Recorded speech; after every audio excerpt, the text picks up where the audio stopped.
I I find the limitations really interesting. Like, I don't mind when people bring up criticisms or they say, I don't think that's going to work with, with the people I work with or people of my culture. And I say, oh, okay, let's look at that. Why do you think not?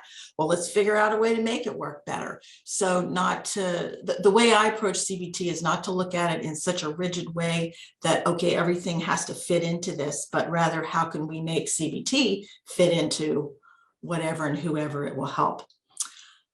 With regard to working particularly with BIPOC people of color and Black and people of color, Indigenous people, and what can be done more generally to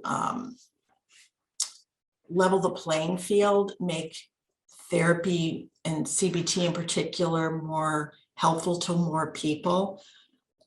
I think there is a lot going on right now. It's pretty exciting to see compared to when I started graduate school.